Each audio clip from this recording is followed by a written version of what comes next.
C'est un immense plaisir pour nous de vous retrouver pour cet autre numéro de votre émission Les Entretiens. Bienvenue à toutes et à tous sur l'Intelligent TV, la web télévision dont vous avez rêvé et qui continue de vous faire rêver à travers ces programmes très alléchants. Notre invitée est une jeune entrepreneur très dynamique et très ambitieuse qui entend bien sûr valoriser la culture de sa terre natale, c'est-à-dire la Côte d'Ivoire, et par-delà celle de l'Afrique, cela à travers sa marque de vêtements appelée Divens Collections. Bienvenue encore une fois de plus à toutes et à tous sur l'Intelligent TV. Bienvenue à vous, Anne-Valérie. Bonjour monsieur, merci. Comment vous allez? Je vais très bien, merci. On est très content de vous recevoir dans notre studio pour parler de ce projet, sinon de ce rêve qui vous tient à cœur. Sinon, il a été déjà réalisé à travers la mise en place de cette marque de vêtements dont nous allons parler. Mais déjà, dites-nous, qui est Anne-Valérie? Alors, Anne-Valérie est une jeune dame ivoirienne, native de la Côte d'Ivoire. Assistante administrative dans un cabinet de formation internationale sur les gestions de projets de développement. Et au-delà de mon travail, j'ai une passion en fait que je mets en avant, au-delà de tout, qui est la mode. La mode. Donc après, c'est cela qui m'emmène à concevoir la marque Divens Collection. D'accord, on aura l'occasion d'en parler un peu plus loin dans cette émission. Mais déjà, on voudrait avoir un aperçu de votre parcours, de là où vous êtes parti pour arriver à là où vous êtes aujourd'hui. C'est quoi votre parcours, le parcours scolaire? Alors, depuis la naissance, depuis la Oui, allez-y, de votre parcours. Alors, pour ne pas être trop longue, je débute la maternelle à Yopougon, à l'âge de 4 ans. Au groupe scolaire Ofumuyapo.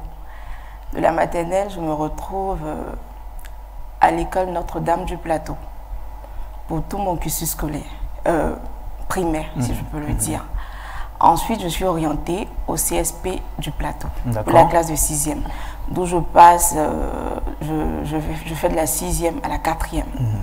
Ensuite, je me retrouve à la Riviera 3, en classe de 3e, au groupe scolaire Victor Schwelcher de la Riviera 3. Puis après le BPC, je décide de basculer vers la formation professionnelle. Donc du coup, je quitte la formation générale pour la formation professionnelle. C'est votre passion pour la mode qui vous a poussé à faire ce choix? Jusque-là, on va dire derrière les parents. D'accord. D'accord. Donc après, je me retrouve en G2. D'accord. Je fais la seconde G2 à la terminale. Enfin, malheureusement, le bac G2 ne marche pas.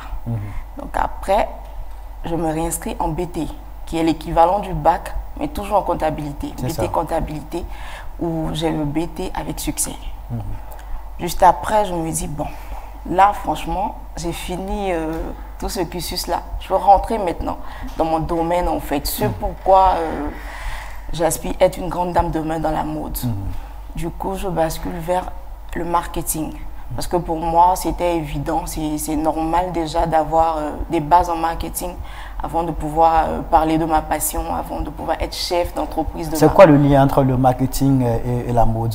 Alors déjà, si tu ne sais pas, tu n'as pas de base en marketing, tu ne peux même pas être à mesure d'être, tu ne peux pas être, si je peux dire, responsable d'un projet.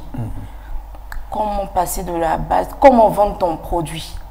C'est vrai, c'est normal, on va concevoir le produit, on va le dépayser. Mais quelles sont les bases déjà pour pouvoir les vendre, pour pouvoir atteindre une certaine clientèle, pour pouvoir toucher ta cible et tout ça? Donc c'est forcément le marketing. Donc vous avez jugé bon de faire du marketing, dans l'espoir d'avoir des bases, quelque chose pour pouvoir mener à bien votre passion qui est la mode. C'est ça. D'accord. Donc juste après, j'opte pour l'option marketing management. Voilà. Et j'obtiens ma licence en marketing management et je décide de m'inscrire maintenant pour le master en marketing digital. Marketing digital. Vous savez qu'aujourd'hui tout est digitalisé. C'est vrai que toutes ces histoires de paperasse là ne va plus exister. Parce que tout est digitalisé, il y a des plateformes, comment vendre sur les plateformes, voilà, comment attirer les clients sur les réseaux sociaux et tout ça. Tout part du digital. Donc du coup, je décide de faire mon master en marketing digital, où je suis présentement pour ma dernière année. D'accord, en tout cas, félicitations à vous pour ce Merci. parcours et puis on vous souhaite d'aller encore plus loin dans vos études pour réaliser de belles choses pour votre bonheur et celui de votre entourage. Alors, on aura l'occasion de parler de votre passion pour la mode, mais je voudrais qu'on parle un peu de votre vie privée, si ça vous intéresse, ça ne vous gêne pas. Est-ce que Anne-Valérie, est-ce qu'elle est mariée? A-t-elle des enfants? Alors, je n'ai pas encore d'enfant. D'accord. Je ne suis pas encore mariée. D'accord. Mais bien évidemment, j'ai quelqu'un dans ma vie. D'accord. D'accord. Vous ne souhaitez pas avoir des enfants pour le moment? Non, pas que je ne souhaite pas en avoir, ça va venir. Ça va venir. D'accord. En tout cas, on vous le souhaite. Vous souhaitez avoir combien d'enfants? 3. 3. C'est pas peu? Voilà, Non, nous sommes en Afrique. En Afrique, généralement, on est habitué à avoir des familles nombreuses. Vous voulez faire seulement 3 enfants. Ah, pourquoi? Oui. Parce que c'est mon choix, j'ai juste besoin de 3 enfants. D'accord, d'accord, c'est compris. Vous êtes entrepreneur, je l'ai dit à l'entame de cette émission. Vous êtes aussi étudiante. Ça fait 2 casquettes, 2 tâches à la fois. Comment vous arrivez à concilier ces 2 obligations? Alors, il faut dire que tout part d'une organisation. Déjà, les cours, ce sont des cours en ligne. Donc, les soirs. Il y a le boulot. Quand tu descends du boulot, tu pars au cours tranquillement. En fait, tu te connectes pour avoir accès aux cours, à tes cours. Et derrière, comme je disais tantôt, c'est une question d'organisation. Donc, après, le matin, tu as tout un planning. Sans organisation, tu ne peux pas t'en sortir. Moi, quand je ne sais pas si je dois en parler, mais quand je me réveille le matin, tout de suite, voilà, je vais faire ma prière, je vais faire tout ce qu'il faut faire pour aller au travail. Et ton travail, déjà, à la pause, j'essaie de voir comment gérer les cours et mon projet, mes activités en question. Donc, je pense que jusque-là, tout va bien. Il ne vous arrive pas parfois de constater que vos études ont pris un coup du fait de votre engagement pour votre passion? Ça n'arrive pas? C'est vrai que parfois, tu te sens, on va dire, vraiment, vraiment submergé, si je peux le dire ainsi. Parce que, effectivement, il y a des périodes où on parle de compo. Donc, il faut bosser, alors que le matin, tu es au bureau. C'est compliqué souvent, mais comme on a l'habitude de dire, quand on veut, on peut. Donc, on arrive à gérer, en fait, pour y arriver. D'accord. Elle a parlé de gombo, pour ceux qui ne le savent pas, c'est un mot qui est couramment utilisé ici en Côte d'Ivoire. Ça fait partie de l'argot ivoirien. Ça signifie simplement une petite activité qu'on exerce pour avoir de l'argent. C'est bien cela. Alors, vous êtes très jeune, je l'ai dit, ambitieuse également. Mais pourquoi avez-vous accepté la voie du travail, contrairement aux jeunes filles de votre âge qui sont plus abonnés dans le sexe, l'alcool?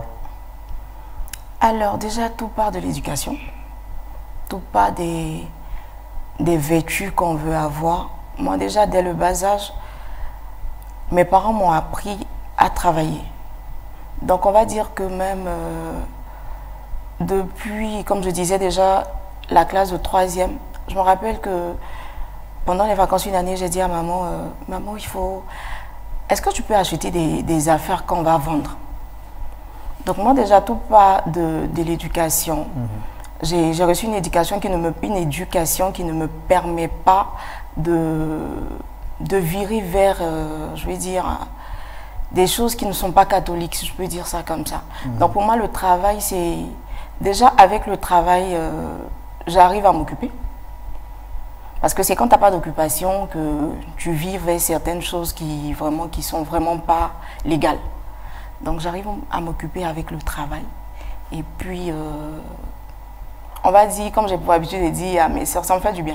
D'accord. Alors, ces jeunes filles qui sont dans le sexe, dans l'alcool, est-ce que vous estimez qu'elles sont responsables de leur situation, ou la société aussi est comptable de ce qui leur arrive, ou ce sont les parents qui ont démissionné? Après, la faute incombe les 3 parties. Déjà, la jeune fille, quelque part, elle est responsable parce que elle est sûrement allée à l'école. Et je pense que pour évoluer dans la vie, on est conscient du fait que ce n'est pas l'alcool. Il y en a aussi qui ne sont pas allés à l'école. Hein. Ben, on va me trouver peut-être un peu dur, mais je veux dire, moi j'ai une logique. Ma logique, c'est laquelle? Même mettre des oranges devant sa porte pour les vendre, c'est un travail. Voilà, moi c'est un travail.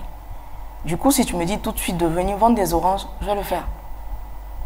C'est un travail. Et on a vu des personnes aujourd'hui, des personnalités aujourd'hui qui, on va dire, qui n'ont pas fait les bons, mais qui sont des exemples aujourd'hui. Elles sont sûrement passées par la volonté, par le courage, du travail. Donc, vraiment, quelque part, elles sont responsables, mais d'une autre part également la société. Oui, parce que, excusez-moi, c'est pas, je ne suis pas en train d'être vraiment gauche, mais aujourd'hui, à 80%, je peux le dire ainsi, les réseaux sociaux qui sont censés nous inculquer des valeurs, nous inculquent d'autres choses. Après, tout le monde n'a pas la même conception de la vie. Moi, par exemple, je peux regarder ces choses-là et passer parce que j'ai un objectif. Ben, quelqu'un qui, on va dire peut-être l'esprit peut-être un peu faible, va s'adonner à tout ce qu'elle voit sur les réseaux sociaux de manière négative. Donc je pense que quelque part la société aussi a sa part de responsabilité. Vous avez parlé des réseaux sociaux. J'imagine qu'avec l'activité que vous exercez, vous l'utilisez couramment. Effectivement. Vous l'utilisez comment? Est-ce que vous pouvez nous partager votre expérience à ce niveau? Ça pourrait aider certaines personnes qui nous regardent. D'accord. D'abord, aujourd'hui, tout entrepreneur a besoin des réseaux sociaux. À commencer déjà par les pages Facebook. On a vraiment besoin des réseaux sociaux. Moi, par exemple, comment est-ce que j'utilise Facebook? Pour vendre mes articles, en fait. Donc, du coup, je crée la page. Je me suis créé une page où, lorsque tu tapes Jivans Collection, tout de suite, tu as accès à la page Jivans Collection. Vous allez retrouver sur cette page-là des articles. Alors, je poste les articles de mes collections. J'essaie plus ou moins de leur donner une personnalité, si je peux le dire ainsi. Donc, du coup, vous allez voir que tous mes modèles sur la page sont en un an. Je poste les articles, je leur donne un nom, j'explique un peu l'histoire derrière, en fait, voilà. Ce que le modèle reflète et tout. Pour que tout le monde se sente, en fait, dedans. Pour que tout le monde se sente dedans. Donc, moi, après, voilà comment est-ce que j'utilise Facebook.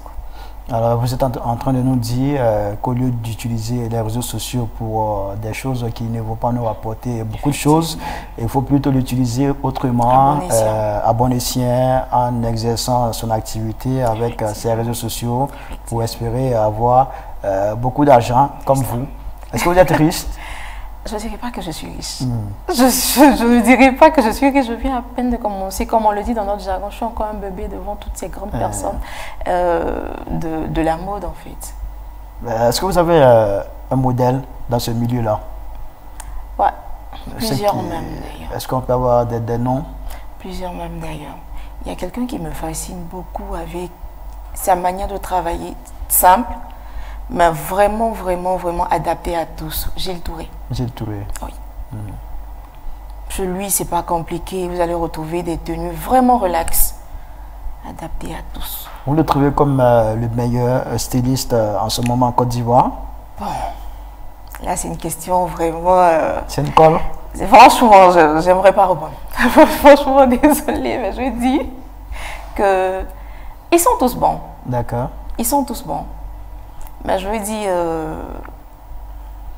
je penche bien vers Gilles Touré. Oui, Gilles Touré. Et au niveau de la gente féminine, vous n'avez pas de modèle? Oh, c'est ce que je disais, il y en a tellement. Juste un nom, parce que Gilles Touré, c'est un nom. On voudrait savoir si vous avez été inspiré par une dame dans ce milieu. Oh là là. C'est une colle aussi? Oh là là. Moi, je pense que vous pouvez répondre à cette question. D'accord. Je pense que quand j'étais encore un peu plus petite, à travers ses coupes et tout ça, je trouvais vraiment... Elle me fascinait également. Donc on va parler de Madame Ojibel. D'accord. Ouais. Elle me fascinait également avec ses coupes, ses manières. En tout cas, j'aimais bien ses tenues. Alors pour être quelqu'un de très bon dans ce milieu de la mode, qu'est-ce qu'il nous faut? Après, il faut beaucoup observer, beaucoup travailler. Pour être bon, il faut beaucoup rechercher. Il faut beaucoup rechercher parce que tu peux être dans la mode sans savoir faire la couture. Mais tu excelles. Parce que tu recherches beaucoup. Je vous assure qu'il y a des personnes qui sont dans la mode qui ne savent pas dessiner. Comment on peut expliquer cela? Ces personnes ne font pas de recherche? Pas que ces personnes ne font pas de recherche, mais en fait, ça se passe en fait dans la tête. La personne peut tout de suite voir, ah, je vois tout de suite une tenue dans la tête. Je vois toute une tenue. Franchement, je ne sais pas, elle va te dire, je ne sais pas comment vraiment la reproduire pour que vous compreniez. Mais je vois déjà les manches que je veux, je vois. Et en expliquant, on peut réaliser. Il y a même des clientes qui le font. Il y a même des clients qui ne sont même pas du domaine de la mode qui le font. Écoute, je veux une tenue. Je dis oui, tata, ou bien maman, quelle tenue tu veux. Bon, franchement, ça ne fait pas partie de ta collection. Mais je veux une tenue où la manche, on va dire, la manche est comme ci, le bas est comme ça, évasé. Et après, quand on finit la couture, on voit que c'est un chef-d'œuvre, quoi. Elle n'est même pas du domaine de la mode. Donc après, on va dire beaucoup de recherche, assez même de recherche. Il faut toujours se cultiver pour... quand on veut embrasser ce métier-là, il faut beaucoup se cultiver, beaucoup apprendre, suivre surtout les formations. Il y a des tutos aujourd'hui sur YouTube pour tout. Même quand vous n'avez pas vraiment assez d'argent pour suivre des formations, que ce soit ici ou comme à l'extérieur, il faut beaucoup se cultiver. Aujourd'hui, les réseaux sociaux, d'où le côté positif de la chose, nous aident. D'accord. Voilà. Entre les tutos, l'Internet et puis le fait d'approcher, de dévancer dans ce milieu, pour vous, c'est quoi la bonne formule de recherche? Alors, on va dire... la bonne formule, c'est un peu de tout. Parce que, en fait, le mentor, si je peux le dire ainsi, ou bien l'exemple, celui que tu prends comme exemple, il peut t'aider. Il peut t'aider. Mais derrière, il ne te donnera pas tout. Qu'est-ce qui peut amener ce mentor-là à être réticent, à ne pas s'ouvrir totalement à son filleul, on va le dire comme ça? Après, on va dire que ça peut peut-être être une manière pour lui de t'envoyer, de t'emmener à rechercher, à toi-même innover. En fait, après, il te donne, on va dire, c'est comme une mère. Quand un enfant apprend à marcher, c'est vrai que quand il tombe, au départ, on va le soulever, mais souvent, on le laisse tomber. Est-ce qu'il n'est pas aussi animé par cette crainte de se voir un jour dominé par son élève? Après, on dit toujours que... Il y a aussi ce genre de situation. Ah ouais, peut-être ça peut arriver, mais on dit toujours que vers la fin, l'élève, quand il est vraiment attentionné, quand il suit bien les cours, il peut même faire mieux que le maître. Donc, je ne pense pas que... Bon, après, je ne sais pas. L'idée part de la tête de chacun.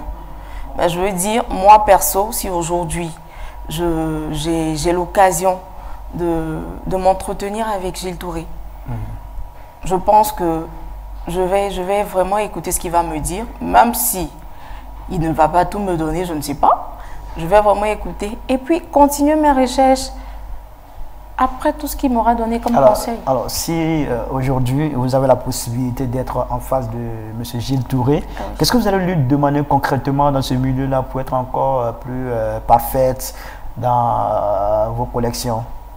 Alors, dans un premier temps, je lui dis, vraiment, je ne sais pas si je peux lui dire papa, mentor, je ne sais pas, parce qu'on ne s'est pas encore rencontrés.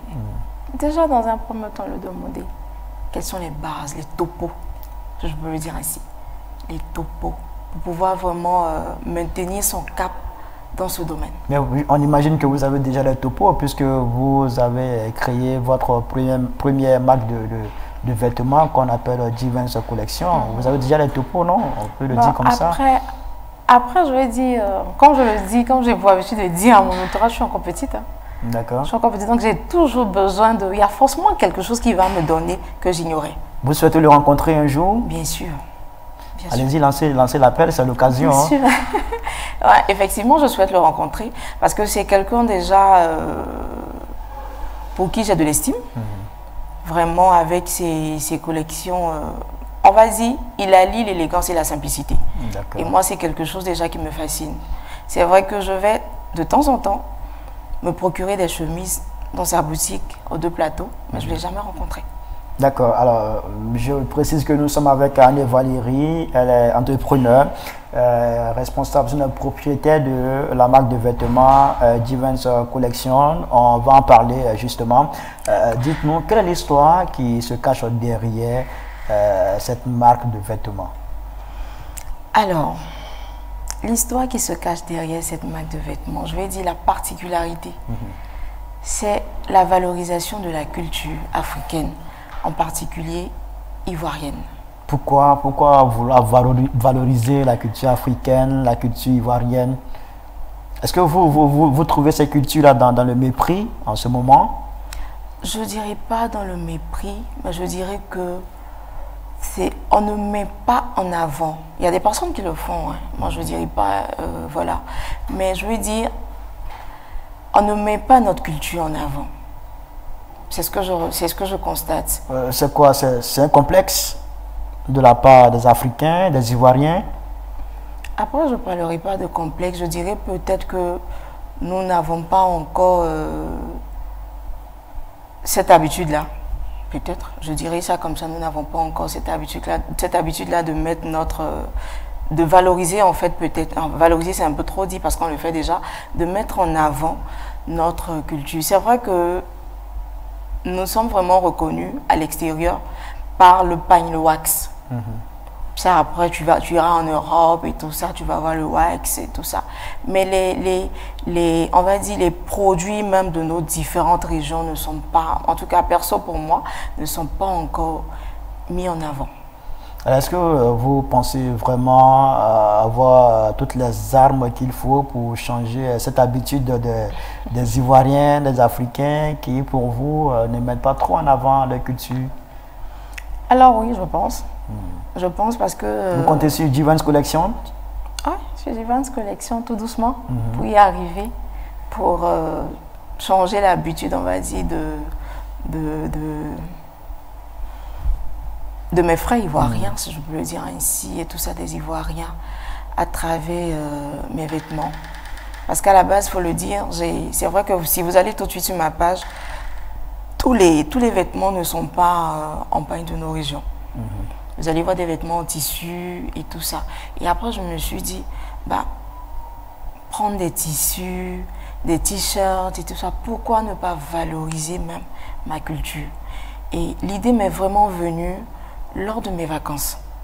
J'ai peut-être sillonné quelques villes de la Côte d'Ivoire. J'ai trouvé que c'était tellement édifiant. Quand vous dites lors de vos vacances, oui. Ça nous ramène à quand? Je ne pouvais pas faire tout ça cette année. Donc, je vais dire, on va dire peut-être il y a 2 ans. 2 ans et aussi cette année. D'accord. Ouais, cette année. En août, je crois. Août 2022. Donc, j'ai sillonné un peu quelques régions de la Côte d'Ivoire. Et j'ai vu cette beauté-là à travers les pagnes qu'on me présentait. Et je voyais déjà des modèles, en fait. Je voyais des modèles. C'est vrai qu'aujourd'hui, quand on parle de pagnes de nos régions, tout de suite, on pense à une dot, à un mariage.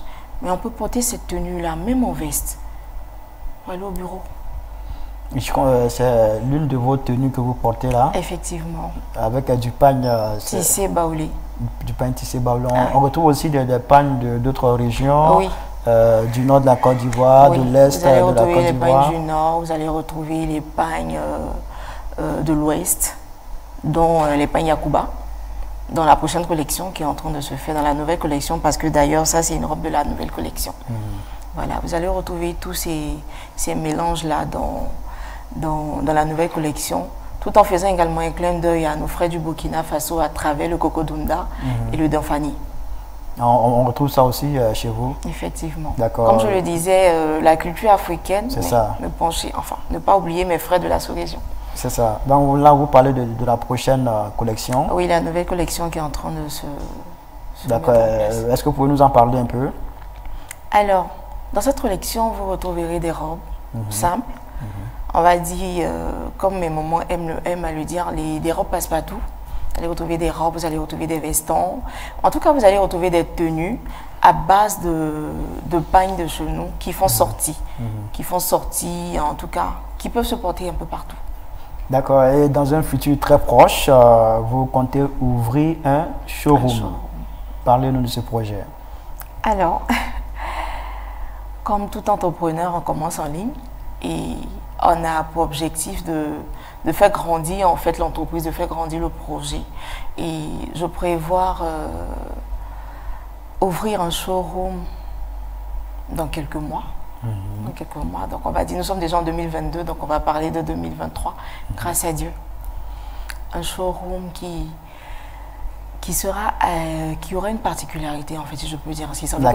Vous allez retrouver effectivement ces tenues-là. Vous allez retrouver effectivement les tenues que j'avais pour habitude de le faire, avec le pagne wooding, le pagne wax et tout et tout. Mais après, derrière, la particularité, c'est que concernant peut-être les pagnes wax, ce sera seulement que des motifs Givans. D'accord. Des motifs faits par moi-même dessinés. Et voilà, conçus par Givans et tout et tout. Je veux mettre ça en avant pour voir un peu l'esprit en fait de ma clientèle, des Ivoiriens. Et derrière cela, comme je disais, je ne sais pas si je dois en parler parce que je suis dans un concours, je ne sais pas si je dois en parler, mais je parlais tantôt de l'assistance personnalisée. Alors, on constate aujourd'hui que tout se passe sur les réseaux sociaux. Nombreuses sont ces personnes-là qui n'ont vraiment pas le temps. Donc une plateforme sera conçue où vous prenez votre rendez-vous. Vous avez déjà les images des tenues que vous voulez. Vous prenez un rendez-vous. Donc vous aurez les informations à donner, l'heure, la date et la référence du modèle, les références de la couleur et tout et tout. Vous avez les jours de la semaine, du lundi au vendredi. Donc là, vous choisissez l'heure et je crois l'heure c'est de 9 h à 18 h. Donc vous choisissez tout et tout. Une fois que c'est bon, on reçoit l'information. Et tac, ce jour-là, on se retrouve chez vous. Parce qu'il y aura aussi du sur-mesure chez Givans. Pas seulement des collections accrochées, tout. Il y aura du sur-mesure. Donc pour quelqu'un qui n'a pas le temps de se déplacer et tout et tout. Une équipe se donnera ce plaisir-là d'arriver chez le client. Et puis voilà. Travailler avec le client. D'accord. Anne Valérie, elle participe aussi à un concours dénommé Miss Ivoire Entrepreneur. De quoi s'agit-il exactement? Alors, Miss Ivoire Entrepreneur, c'est un concours qui met en avant, on va dire, qui valorise la jeune femme entrepreneur. Voilà, à travers son projet. Donc, du coup, dans le concours Miss Ivoire Entrepreneur, vous allez retrouver plusieurs dames dans différents domaines en fait. Plusieurs dames dans différents domaines de projets. D'accord. Voilà. Et il y avait 1053 candidates. Oui, vous avez été retenus, vous faites parmi les 53 personnes qui ont été retenues. Qu'est-ce que cela représente pour vous? Déjà, on va dire sans prétention aucune, une fierté. Une fierté dans le sens où je me dis que la petite que j'étais, doucement, qui travaillait, qui avait peut-être 3, 4, 5 clients autour, dont c'était des personnes familières, aujourd'hui a pu travailler de telle sorte que son petit travail soit apprécié. Parce qu'à la base, je connais personne dans le concours. J'ai reçu le lien, je me suis inscrite et un mois après, pratiquement, j'ai vu que j'étais retenue. Vous avez dit 3, 4 clientes dans le début. À ce jour, en moyenne, vous recevez combien de clients? Waouh, je dois en parler aussi. C'est beaucoup? Je veux savoir, je vais en parler aussi. Juste une estimation. Maintenant, c'est plus que 4. Oui, effectivement, c'est plus que 4 à 5 vous avez gravi les échelons. Au fur et à mesure, Dieu fait grâce. D'accord. À votre avis, pour avoir été retenu parmi les 1053 candidates, qu'est-ce qui a joué en votre faveur? Qu'est-ce qui a pesé pour vous? pour que vous soyez parmi les 53 retenus? Je dirais que quelque part, ce sont les organisateurs qui peuvent répondre. Qu'est-ce qui les a bluffés? Qu'est-ce qui les a emmenés parmi 1053 à me choisir moi? Parce que c'est clair que dans le concours, il y a des personnes aussi qui sont de la mode. Il y a des personnes qui sont de la mode. Et je me dis peut-être que d'autres aussi se sont inscrites et qui n'ont pas été retenues, je ne sais pas. Donc je crois que ce sont ces personnes. Mais je dirais peut-être, moi, juste mon travail. Vous partez confiante pour la victoire finale? Après, on ne désire pas de perdre à un concours. Moi, je pars doucement. Je dis même que c'est un jeu. Je vais tout de suite pour faire valoir mes compétences et tout. Et puis voilà. Si vous remportez ce concours, vous allez considérer cela comme une réussite totale. Vous êtes arrivé? Non, je ne dirais pas que je suis arrivée. On a toujours fourni des efforts. Je ne dirais pas que non, parce que j'ai remporté le concours de Miss Yvonne Entrepreneur. Donc voilà, c'est hier, là, j'ai atteint le sommet, non? Parce que même nos dévanciers continuent de toujours travailler pour donner le meilleur d'eux-mêmes.